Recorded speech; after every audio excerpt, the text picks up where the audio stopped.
Haunting Adeline part 19 chapter 13 the manipulator. আমি এইমাত্র প্রথম রাউন্ডের এডিটগুলো ফিরে পেয়েছি। মেরিয়েটাকে ফোনের মাধ্যমে বললাম আমি আজ রাতেই ওগুলোর ওপর কাজ শুরু করতে চাচ্ছি। অসাধারণ, যদি কিছু দরকার হয় আমাকে জানিও। সে বলল। আমি আমার ম্লান আলোযুক্ত হলওয়ে দিয়ে আমার রুমের দিকে হাঁটছি, তখন হঠাৎ একটা নড়াচড়ার ঝলক আমার চোখে ধরা পড়ল। আমি থেমে গিয়ে আমার আঙুল লাল বাটনে চাপতেই যাচ্ছিলাম, তখনই দেখি একজন মহিলার মতো কিছু একটা চিলেকোঠার দরজাটা দিয়ে অদৃশ্য হয়ে গেল। আমি সেটাকে থামাতে পারার আগেই আমার মুখে হাসি চলে আসে। এই বাড়িতে এত বছর ধরে আমি আছি, কিন্তু এই অপচ্ছায়াগুলো কেবল কয়েকবারই দেখেছি। বেশিরভাগ সময় আমি কেবল কণ্ঠস্বর শুনেছি, পদধ্বনি শুনেছি, দরজা ধপাস করে বন্ধ হওয়া আর বরফ শীতল বাতাসের ঝাপটা অনুভব করেছি, কিন্তু খুব কমই দৃশ্যমান কিছু পেয়েছি। কিন্তু আমি জানি আমি ঠিক কী দেখেছি। একজন মহিলা শক্ত ফ্যাকাশে কোকড়ানো সহ সাদা পোশাক পরিহিত। আমি তার মুখ দেখিনি, কিন্তু একেবারে পরিষ্কার একটা অনুভূতি হচ্ছে যে সে ছিল জিজি। ফোনটা প্রায় ফেলে দিয়ে তাড়াহুড়ো করে তার পেছনে দৌড়ে গেলাম। আমি হলওয়ে দিয়ে ছুটে চিলেকোঠার দরজাটা জোরে খুলে দিলাম। উপরে সিঁড়ি বেয়ে যাওয়া দিকটা একেবারে গাঢ় কালো রঙের। আমার মস্তিষ্কের পেছনে একটা নার্ভাস টিকাল আছে, যেটা আমাকে থামালো না। আমি আমার ফোনের ফ্ল্যাশ লাইট টিপে দ্রুত সিঁড়ি বেয়ে উপরে উঠতে থাকলাম। এক ভারী অশুভ বোঝা আমার কাঁধে চাপ দিল, কিন্তু আমি তাও এগিয়ে গেলাম। সে যেই হোক না কেন, সে চেয়েছিল আমি কিছু একটা দেখতে পাই। আমি সেই অনুভূতিতে যেন শিউরে উঠলাম, ভয় আর আনন্দ দুয়ের জন্যই। মুহূর্তে আমি অবতলে পা রাখি, মনে হচ্ছে যেন পানির নিচে শ্বাস নিচ্ছি। এখানকার বাতাস গুমোট আর ভারী, নেতিবাচক প্রভাবে ভরা। মনে হচ্ছে কিছু অন্ধকার জিনিস এই জায়গাটাকে গ্রাস করেছে, আর এটা আমার এখানে থাকা পছন্দ করছে না। আমি অনুভব করতে পারছি এটা আমার দিকে চারপাশ থেকে তলিয়ে যাচ্ছে। এখানে কোথাও একটা সিঙ্গেল বাল্ব আছে, যার সাথে একটা লম্বা তন্তু ঝোলানো। আমি তন্তুটা দেখতে পাওয়ার আগ পর্যন্ত ফ্ল্যাশলাইট ঘোরাতে থাকলাম। চিলেকোঠার যেখানে কোনো বাতাস নেই, সেখানে সেটা এদিক ওদিক দুলছে, আর সেখানকার পরিবেশ ম্যানরের বাইরের জঙ্গলের চেয়েও ঘন মনে হচ্ছে। তাড়াহুড়ো করে দৌড়ে গিয়ে আমি দুলতে থাকা তন্তু ধরে টেনে দিলাম, আর আলো জ্বলে উঠল। এক ধরনের ঘূর্ণনের আওয়াজ নীরবতাকে ভেঙে দিয়ে আরও একটা ভৌতিক সুর যোগ করলো। আমি চোখ কুঁচকে ফেলে নিজেকে প্রস্তুত করলাম কোনো ভয়ঙ্কর রাক্ষস কোণার মধ্যে লুকিয়ে আছে কিনা দেখার জন্য। কিন্তু এখানে উপরে কিছুই নেই, অন্তত এমন কিছু নেই যা আমি দেখতে পাচ্ছি। কেন তুমি আমাকে এখানে উপরে নিয়ে এলে জিজি? আমি জোরে বলে চারপাশে তাকালাম, বোঝার চেষ্টা করলাম এখানে কি দেখা যেতে পারে। অবশ্যই আমি কোনো উত্তর পেলাম না। এই বিষয়গুলো কখনো এতটা সহজ হয় না। এখানে ভিড় জমানো প্রতিটি ধুলোমাখা জিনিসের উপর আমার চোখ গড়িয়ে গেল। আমি সম্পূর্ণভাবে এখানে আসাটা এড়িয়ে গেছি, এমনকি এই জায়গা রেনোভেট করা থেকেও বিরত থেকেছি। জানি না কেন, কিন্তু আমার মনে হয়েছে যদি আমি এটা করি তাহলে কোনো শয়তানি কিছু একটা মুক্তি পাবে। আমার ওপর ভর করার জন্য ইতিমধ্যে যথেষ্ট রাক্ষস আছে। কোনায় একটা পুরনো ফাটা আয়না আছে, যেটার উপর আংশিকভাবে একটা সাদা চাদর ঝুলছে। আমি নিশ্চিত করে ফেললাম যেভাবেই হোক সেটার দিকে তাকাবো না। আমি ভয় পেতে ভালোবাসি, কিন্তু তবুও আমার কোনো ইচ্ছে নেই আয়নায় আমার পেছনে দাঁড়ানো একটা শয়তান দেখতে। অসংখ্য ধুলোমাখা বাক্স আর টোট গোটা জায়গা জুড়ে ছড়ানো। এটা মোটামুটি বড় একটা ঘর, তাই খোঁজার জন্য অনেক জায়গা আছে। আমার ফোনটা পকেটে ভরে আমি গভীর শ্বাস নিলাম। মনে হচ্ছে যেন আমি আমার ফুসফুস বিষাক্ত নোংরা দিয়ে ভরে ফেললাম।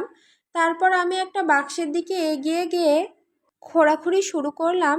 ওগুলোতে জাল লেগে আছে, আর আমি প্রায় ভেবেছিলাম নিচের ফ্লোরে গিয়ে একজোড়া গ্লাভস খুঁজে আনবো, কিন্তু আমি থামতে চাই না যখন আমি ইতিমধ্যেই প্রতিজ্ঞাবদ্ধ। আমি হয়তো নিজেকে বোঝাবো আর কখনো এখানে ফিরে না আসতে, যখন আমি আর কোনো পুরো জিনিসের সাথে এই জায়গা শেয়ার করব না। বাক্স থেকে ছুটে বেরিয়ে আসা মাকড়সাদের উপেক্ষা করে আমি খুঁজে গেলাম আমি কেবল পুরনো জামা কাপড়, জুতো, কবচ আর ছোটখাটো জিনিস পেলাম। কোনো গুরুত্বপূর্ণ কিছু না, কিন্তু হয়তো এগুলোর মধ্যে শুধু কয়েকটা মূল্যবান হতে পারে। আমার পিছন থেকে এক প্রচণ্ড ঠুংঠাং শব্দ শোনা গেল, আর এবার আমি জোরে চিৎকার করে উঠলাম। ঘুরে দাঁড়িয়ে সেই শব্দের মুখোমুখি হতেই আমার চিৎকারের যেন প্রতিধ্বনি হতে থাকলো। ওখানে কিছুই নেই, শুধু একটা দুলতে থাকা কাঠের বোর্ড ছাড়া, যেটা শুধু একটিমাত্র পেরেকের সাহায্যে ঝুলে আছে।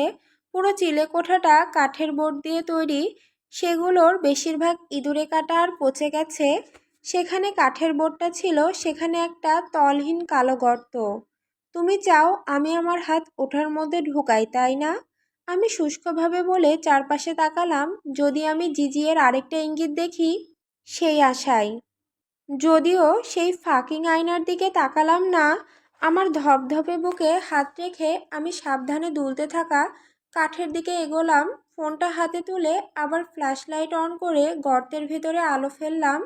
ওটা একটা প্ল্যাটফর্ম, আর গর্তের গভীরে মনে হচ্ছে দুই টুকরো কুচকানো কাগজ আছে। আমি জোরে গর্জে উঠলাম, ফাক! তুমি সত্যিই চাইছো আমি হাত ঢুকাই ওটার মধ্যে? ছারপোকাকে আমি ভয় পাই না। এই পৃথিবীতে খুব একটা বেশি জিনিস নেই যেটা সত্যি আমাকে ভেতর থেকে ভয় দেখায়। কিন্তু এর মানে এই নয় যে আমি কোনো ছারপোকায় ভরা গর্তে আমার হাত ঢোকাতে পছন্দ করব। তাছাড়া আমি অবাক হব না যদি এখানে থাকা যে কোনো খারাপ শক্তি ঠিক করে আমার হাত ধরে ফেলে। আমি স্বীকার করছি, তখন হয়তো আমি একটু প্রসাবী করে ফেলবো। একটা দীর্ঘশ্বাস ছেড়ে আমি হাত ঢুকিয়ে দিলাম। কাগজগুলো ছিনিয়ে ধরে হাত টেনে বের করলাম। সবটা 1 সেকেন্ডের মধ্যেই হলো। আমি প্রায় মুখ খুলে গর্ব করতে যাচ্ছিলাম, কিন্তু ঠিক করলাম একই বাড়িতে ভাগাভাগি করে থাকলে কোনো কিছু না বলাই ভালো না। আমি ঘুরে দাঁড়িয়ে ছুটে গিয়ে তন্তুটা টেনে লাইট বন্ধ করলাম। এরপর সিঁড়ি বেয়ে নিচে নেমে এলাম, যেন দ্য রিং এর মেয়েটা আমাকে তাড়া করছে। চিলেকোঠার দরজা ধপাস করে বন্ধ করে দিয়ে আমি গভীর পরিষ্কার একটা শ্বাস নিলাম। নিচে বাতাসের হালকা, মনে হয় পুরো বাড়িটাই আমার উপর ভেঙে পড়েছিল, আর আমি তার নিচ থেকে হামাগুড়ি দিয়ে বের হয়েছি। আমি কাগজগুলো মসৃণ করে চোখ কুঁচকে প্রথমটার উপর ঝরঝরে হিজিবিজি লেখাগুলো পড়লাম। আমাকে যা করতে বলা হয়েছিল আমি তাই করেছি, কারণ যদি আমি না করতাম তাহলে আমি জানি আমি পরের জন হতাম। তাই এটাই আমার স্বীকারোক্তি। আমি তাকে তার খুন ঢাকতে সাহায্য করেছি। আমি খুব দুঃখিত। আমি বারবার নোটটা পড়লাম, আর আমার হৃদস্পন্দন বেড়ে গেল। যেই এটা লিখেছে সে জিজির খুন নিয়ে বলছে। নিশ্চয়ই তাই। কে তাকে সাহায্য করেছে খুনের বিষয়টা লুকাতে? সেই লোকটা কে? অন্য নোট খুলে আমি 1 সেকেন্ডে বুঝতে পারলাম এটা তার ডায়েরি থেকে ছেঁড়া একটা পৃষ্ঠা। আমি বিজয়ী হাসি হাসলাম, কিন্তু পড়া শুরু করতেই হাসি মিলিয়ে গেল সেই এলোমেলো শব্দগুলো দেখে। আমাকে তাড়াতাড়ি করতে হবে, সে বলেছে সে আসছে, আর আমি ভয় পাচ্ছি। আমি যদি দৌড়াই সে আমাকে ধরে ফেলবে। তাই আমি এই নোট লিখে রাখছি, এই আশায় যে কেউ এটা খুঁজে পাবে যদি আমার সাথে কিছু ঘটে। জন, এটা হোক। নোটটা এখানেই শেষ, এমনকি শেষ লেখাটাও লেখা হয়নি। আমি অবিশ্বাসে তাকিয়ে থেকে মুখ হাঁ করে বসে থাকলাম। তুমি কি আমার সাথে মজা করছো জিজি? তুমি এখানেই শেষ করে দিলে? এটাই তুমি আমাকে দেখাতে চেয়েছিলে? একটা নোট যেখানে তুমি প্রায় বলতে যাচ্ছিলে কে সেটা, কিন্তু না। আমি জোরে চেঁচিয়ে আমার অর্থহীন বাক্যগুলো শেষ করলাম। এরপর পা মাটিতে চাপড় মেরে হাত দুটো ছড়িয়ে দিলাম। অবশ্যই সে আমাকে কোনো উত্তর দিল না। নাটকীয়ভাবে গর্জে আমি বেডরুমের ভেতরে ঢুকে দরজা ধপাস করে বন্ধ করে দিলাম। আমি এখন তার উপর খুব রেগে আছি। এখানে না আসাই তার জন্য ভালো। হয়তো আমি তাকে লাথি মেরে আবার বাইরে বের করে দেব। সে বাইরে দাঁড়িয়ে আমাকে দেখছে, উজ্জ্বল লাল চেরি চাঁদের আলোতে ঝলমল করছে। আমি তার দিকে তাকিয়ে থাকলাম। পরিচিত ভয়ের শিকলগুলো আমাকে শক্ত করে চেপে ধরেছে, কিন্তু তবু আমার পেটে যেন ইট বসে আরও নিচে ডুবে যাচ্ছে। আমি ঠোঁট কামড়ে ভাবতে থাকলাম, আমি কি আবার তার মুখোমুখি হব? আমার ফোন তুলে পুলিশে রিপোর্ট করাই হবে সবচেয়ে যুক্তিসঙ্গত কাজ। কিন্তু পুলিশ কিছুই করতে পারবে না। তারা এখানে পৌঁছানোর আগেই সে আবার উধাও হয়ে যাবে। আর পুলিশের রিপোর্ট দিয়ে কী লাভ যদি তারা আগের বারের মতোই হারিয়ে যায়? তার স্পষ্ট ভেঙে ভেতরে ঢোকার দক্ষতা, হ্যাকিংয়ের দক্ষতার কথাও বাদ দাও, সে স্পষ্টতই জিনিসপত্রের সাথে ছিনিমিনি খেলছে। কিন্তু হয়তো এতে কিছু যায় আসে না। শেরিফ ওয়াল্টাস জানে আমার একটা স্টকার আছে, যদিও সে বলেছে তাদের কাছে এর কোনো রেকর্ড নেই। হয়তো এটাও কল করার জন্য যথেষ্ট কারণ। সে হয়তো এখনই আমাকে হত্যা করার প্ল্যান করছে, যেমনভাবে জিজির স্টকার তাকে হত্যা করেছিল। গত 3 রাত ধরে আমি সেই নোট পড়েছি আর তার ডায়েরিগুলো ঘেঁটে দেখেছি, কিন্তু আমি কোনো প্রমাণ পাইনি যে তার স্টকারই ছিল খুনি। কিন্তু আমি নিশ্চিত যে আমি ঠিক। তার দিকে চোখ রেখে আমি আমার ফোন তুলে নিলাম, সোজা জানালার সামনে দাঁড়িয়ে ফোনটা কানে তুললাম। আমি এখনো পুলিশকে ডায়ালই করিনি, আমি শুধু দেখতে চাই যে সে কি করে, কারণ স্পষ্টতই আমার ভেতরে হয়তো কিছু ভুল আছে। আমি আগুন নিয়ে খেলছি, যত বেশি আমি তাকে পরিচিত করছি তত বেশি তার আমার পেছনে আসার সম্ভাবনা বেড়ে যাচ্ছে। কিন্তু আমি নিজেকে থামাতে পারছি না। আমি থামাতে পারছি না সেই তীক্ষ্ণ উত্তেজনাকে, যা তাকে এগিয়ে যাওয়ার সময় আমি প্রতিবারই পাচ্ছি। এটা যতটাই বোকা ততটাই আসক্তিজনক। আমি গভীর হুডের নিচে তার মুখ দেখতে পাচ্ছি না, কিন্তু আমি জানি যে সে আমাকে দেখে হাসছে। এটা জানলেও আমার ভেতর যে প্রতিক্রিয়া আসা উচিত সেটা এলো না। আমার ঘৃণা করা উচিত, আমার ভয় পাওয়া উচিত। আমি মনে করি আমি ভীতই, কিন্তু আমি আসলেই যা অনুভব করছি তা হলো তার দিকে পাল্টা হাসি দেওয়ার তাগিদ। আমার কানে ফোন চিমসে বাজলো। কপাল কুঁচকে আমি দ্বিধাগ্রস্তভাবে ফোনটা কানের কাছ থেকে সরিয়ে এইমাত্র আসা মেসেজের দিকে তাকালাম। আমি কি ধরে নেব যে তুমি পুলিশের সাথে ফোনে কথা বলছো? আমি মনে হচ্ছে আমার ছোট্ট মাউসটা মিথ্যাবাদী। ও ন, সে বুঝতে পেরেছে। আমি রাগান্বিত হয়ে আমার মেসেজ টাইপ করলাম, খুঁজে বের করতে চাও? হ্যাঁ, আমি আসলেই চাই। তোমাকে এর জন্য পরে শাস্তি দিতেও আমার ভীষণ ভালো লাগবে। আমার আঙুলগুলো অক্ষরের উপর স্থির হয়ে গেল। শেষ শাস্তি ছিল ভয়ঙ্কর আর ঘৃণাজনক। কি? এবার কি তুমি আমাকে পায়ের আঙুল পাঠাবে নাকি? তা নির্ভর করছে তুমি কি এখনো অন্য ছেলেদের সাথে ফাঁক করার ভান করছো কিনা তার উপর, নাকি আবার তোমার বাড়ির ভূতদের উপর চিৎকার করতে চাইছো। আমার মাথা ঝটকা মেরে উপরে উঠে গেল। আমি তার হুডের অন্ধকার গভীরে তাকালাম। তার ফোন হাতে ধরা, আমার রেসপন্সের জন্য অপেক্ষা করছে। তার ফোনের আলো কমে সেট করা, সেই ক্ষীণ আলোয় যথেষ্ট আলো ফেলে আমাকে তার ভয়ঙ্করভাবে তীক্ষ্ণ চোয়াল আর সামান্য ব্যঙ্গাত্মক হাসিপূর্ণ ঠোঁট দেখানোর জন্য। আমি হাত তুলেই তাকে মিডল ফিঙ্গার দেখালাম। Fuck you, অ্যাশোল। প্রত্যুত্তরে তার বুড়ো আঙুল নড়তে শুরু করলো। তার হাসি আরও চওড়া হলো। আমি পরিকল্পনা করছি। তার ধৃষ্টতায় আমি গর্জে উঠলাম, কত স্পর্ধা সে আমাকে ফাঁক করবে। তুমি যদি আমার কাছে আসো আমি তোমাকে ছুরিকাঘাত করব। তুমি এখনই চলে না গেলে আমি পুলিশের কাছে ফোন করব।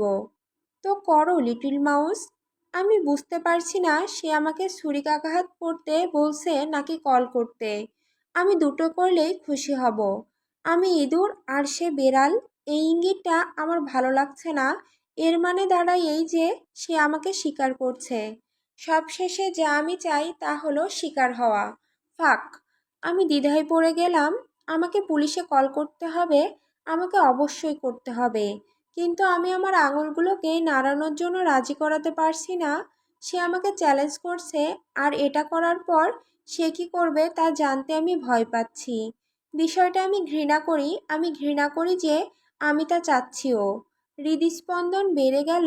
আমি নাম্বারগুলো ডায়াল করলাম। আমি কল বাটনে চাপ দিয়ে ফোন কানে তুললাম। সে আমাকে গভীরভাবে লক্ষ্য করছে। 911। আপনার সমস্যা কি? আমি গভীর শ্বাস নিলাম। একজন পুরুষ আমাকে অনুসরণ করছে। সে 1 সপ্তাহ আগে আমার বাড়িতে ঢুকে পড়েছিল, আর এখন সে বাইরে দাঁড়িয়ে আমাকে দেখছে। সে কি এখনো বাইরে দাঁড়িয়ে আছে? অপারেটর জিজ্ঞেস করলো। আমি ব্যাকগ্রাউন্ডে টাইপিং শুনলাম, সাথে চুইংগাম চাবানোর শব্দ।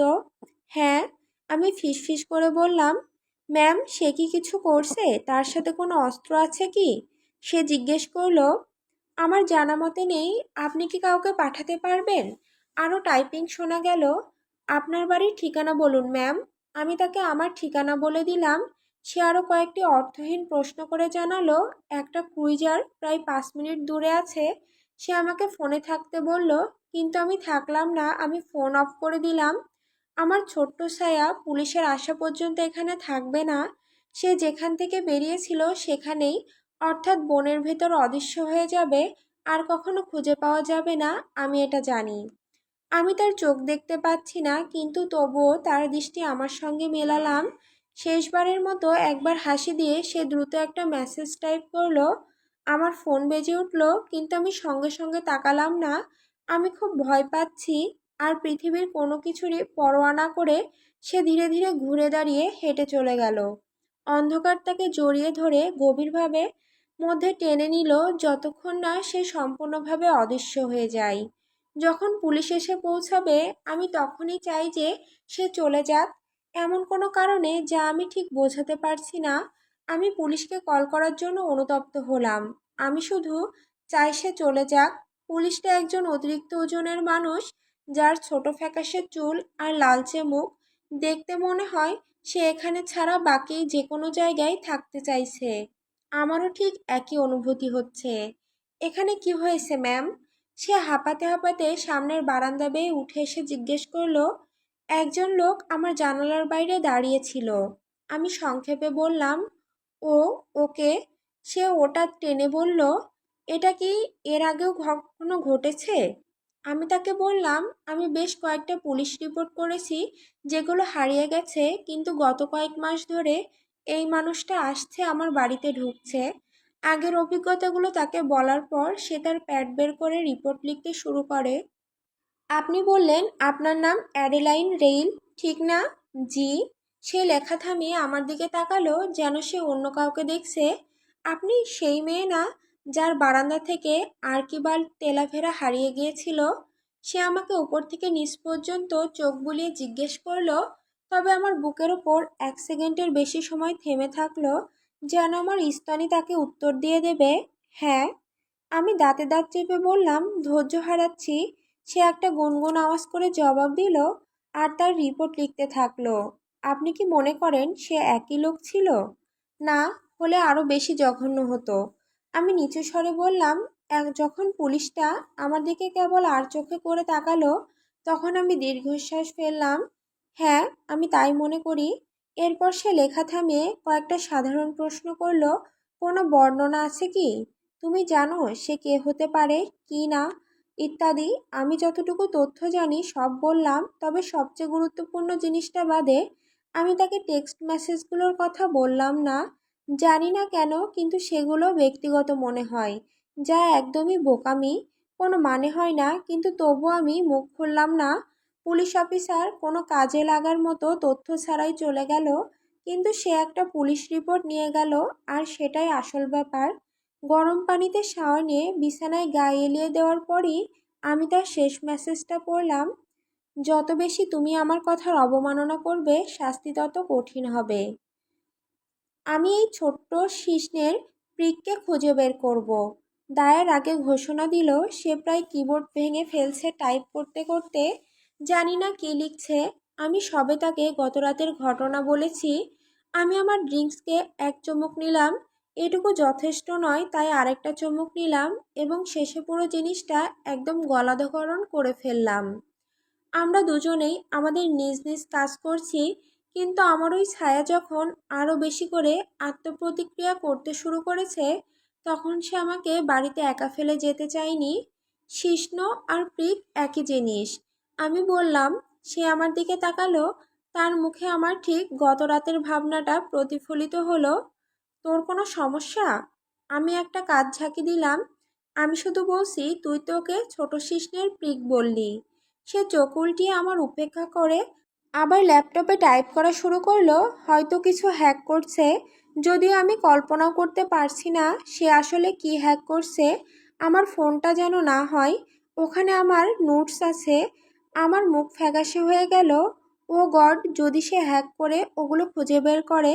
আমি তাড়াহুড়ো করে ফোনটা হাতে তুলে নিলাম, প্রতিটা অশ্লীল ছবি ডিলিট করে, তারপর ট্রাশ ফোল্ডার থেকেও দ্বিতীয়বার ডিলিট করলাম।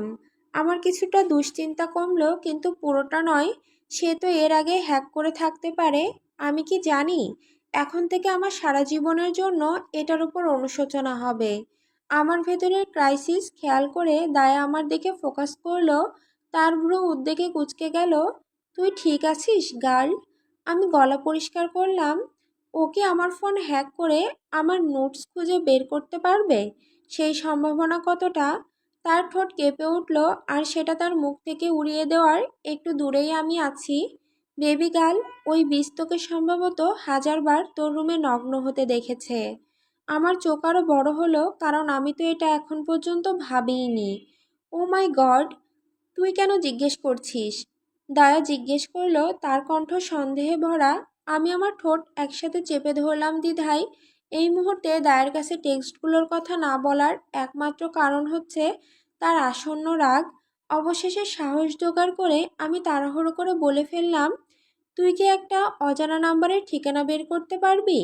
তার চোখ সরু হয়ে আসলো। সে কি তোকে টেক্সট করেছে?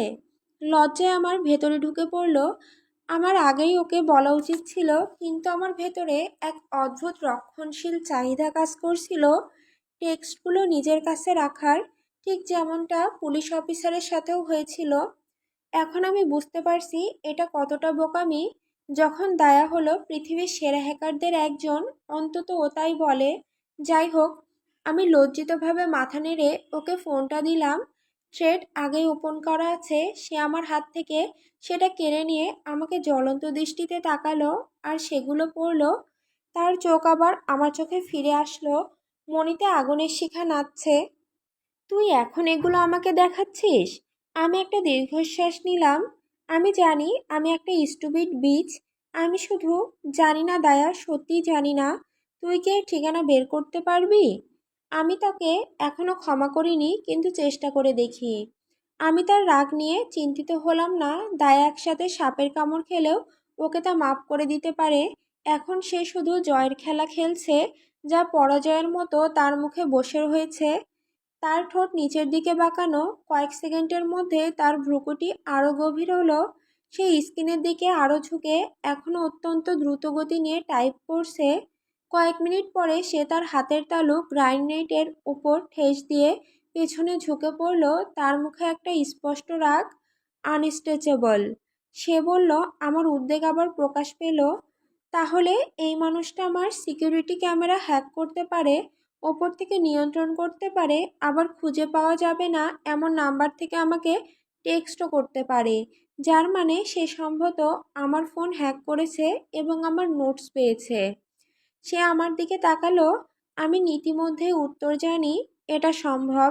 সে বলল, যদিও তার টোন বোঝায় যে এটা সম্ভবত। আমি আমার মাথা ল্যাপটপের উপর নামালাম। নিশ্চয়ই অনেকগুলো কিগুলো চাপছি, কিন্তু এখন আমি সেসব নিয়ে ভাবছি না। একটি আতঙ্কজনক খারাপ লোক সম্ভবত আমার নোটস পেয়েছে। আরও খারাপ, সে সম্ভবত আমার নগ্ন ভিডিও ফুটেজ পেয়েছে। আমি জানি পৃথিবীতে সবচেয়ে খারাপ কিছু না হলেও আমার শরীর অসাধারণ, কিন্তু যদি এগুলো প্রকাশ হয় আমি অবশ্যই চরম লজ্জিত হব। যদি সে এগুলো ব্ল্যাকমেইলের জন্য ব্যবহার করে। কখনো ভাবিনি যে আমি এসব ভাববো, কিন্তু আশা করছি যে সে আমার প্রতি এত আসক্ত যে সেসব প্রকাশ করবে না। সে ইতিমধ্যেই প্রমাণ করেছে যে সে অত্যন্ত স্বামিত্ববোধ সম্পন্ন। যদি অন্য কোনো পুরুষ আমার উরু পর্যন্ত ছোঁয়া না পায় এবং তার হাত পর্যন্ত কেটে দেয়, তবে নিশ্চয়ই সেই রকম মানুষ আমার নগ্ন শরীর বিশ্বকে দেখাবে না।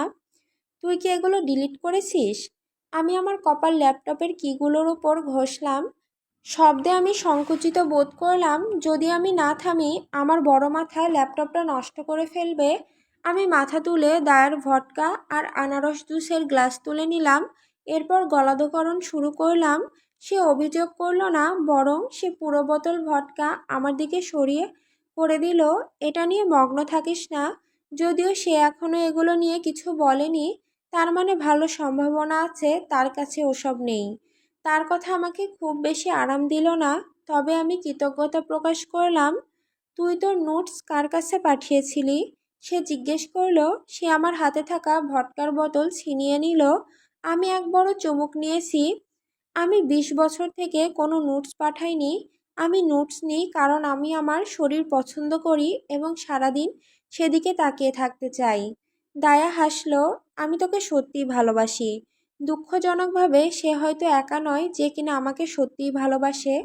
তার ফোনে আলো জ্বলল। স্বাভাবিকভাবে আমার চোখ স্ক্রিনের দিকে ঝলসে উঠল, কিন্তু এটা আমার দৃষ্টি আকর্ষণ করলো যখন সে ফোনটা এমনভাবে ছিনিয়ে নিল যেন ফোনে আগুন লেগেছে। আমি একটা ভ্রু উঁচু করে তাকিয়ে থাকলাম। সে চিন্তিতভাবে আমার দিকে চোখ বোলাচ্ছে। তুই আমাকে কিছু গোপন রাখার জন্য ক্ষমা করিস না, কিন্তু তুই এখন একই কাজ করছিস। আমি শুকনোভাবে বললাম। তার যেন হাওয়া বের হয়ে গেল। এমন এমন দেখাচ্ছে যেন টয়লেট পেপার মুখে নিয়ে ধরা পড়া কোনো কুকুর। আমি তোকে দুশ্চিন্তা দিতে চাইনি। সে নিচু গলায় বলল, কিসের ব্যাপারে? আমি জরুরিভাবে হাত বাড়ালাম ফোনের জন্য। সে আর্তনাদ করে ফোন আরও ভেতরে বুকের দিকে ঠেলে রাখলো। লুক, সে আমাকে টেক্সট করেছে। সে বলা শুরু করলো। আমি চোখ বড় হয়ে গেল। বিপদ সংকেত আমার চোখে স্পষ্ট। কি নিয়ে তোকে টেক্সট করছে? আমার শারীরিক সম্পর্কে যাওয়ার জন্য? ধীরে ধীরে সে মাথা নাড়ালো। সে আমাকে তোর এবং সেই রাতে আর্কের সঙ্গে যা ঘটেছে তা নিয়ে বিরক্ত করছে। আমি তাকে বলেছি যে তুই পুলিশকে বলেছিলি কেউ একজন দরজায় টোকা দিয়েছিল আর তারপর সে নিখোঁজ হয়ে গেছে। আমি মনে করি সে আসলে বের করতে চাচ্ছে যে এটা কে হতে পারে। ফাক। আমি মাথায় হাত রেখে অভিশাপ দিলাম।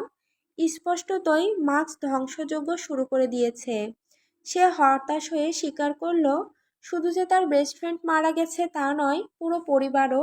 সে এটা বলেনি, কিন্তু আমি নিশ্চিত না যে সে বিশ্বাস করেছিল যে তেলেভেরাদের শত্রুরা পরিবারটাকে হত্যা করেছে।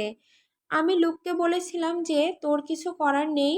আমি মনে করি সে তা বিশ্বাস করেছিল। কিছু কথা না বলা থাকলো, তাই আমি তা শোনার জন্য বললাম। আর এই মুহূর্তে প্রতিক্রিয়ায় তার ঠোঁট শক্ত হয়ে আসলো। আমি বুঝে গেলাম আমার সেই ছায়া আমাকে কিছু ভয়ঙ্কর শত্রু বানিয়ে দিয়েছে। চিঠি 14ই জানুয়ারি 1945 সাল। ঠান্ডা বিষণ্ণ আবহাওয়া আমার মেজাজ এমন করে ফেলছে যেন সেটা আমার জানালায় লেগে থাকা বরফের সাথে প্রতিযোগিতা করছে। ফ্রাঙ্ক আজ এসেছিল, এমনকি সেও আমার খারাপ মেজাজ টের পেল। সে আমাকে খুশি করার জন্য বাজে কৌতুকও বলেছিল। স্বীকার করছি, এক দুটোতে আমি হেসেছি, কিন্তু এর বেশি কিছু বের করতে পারিনি। গতকাল আমার আর রোনালদোর ঝগড়া হয়েছে। সে বলেছে জনের সাথে আমি এখনও আছি, এটা সে একদম সহ্য করতে পারছে না। এর মধ্যে ভীষণ ঈর্ষা তৈরি হচ্ছে। আর তার যে কোনো দোষ নেই তা আমি বলবো না, কারণ ওকে অন্য কোনো মহিলার সাথে ভাবতেই আমার প্রায় অন্ধক্রোধ চলে আসে। কিন্তু রোনালদোর জীবন এখনও আমার কাছে রহস্যময়। সে বলেছে তার বিপজ্জনক জীবনধারার মধ্যে আমাকে জড়াতে সে অস্বীকার করে, অথচ আমি এখনও নিশ্চিত নই এর মানে আসলে কি।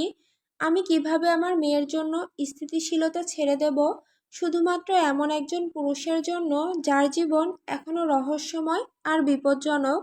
আমি দিশাহারা।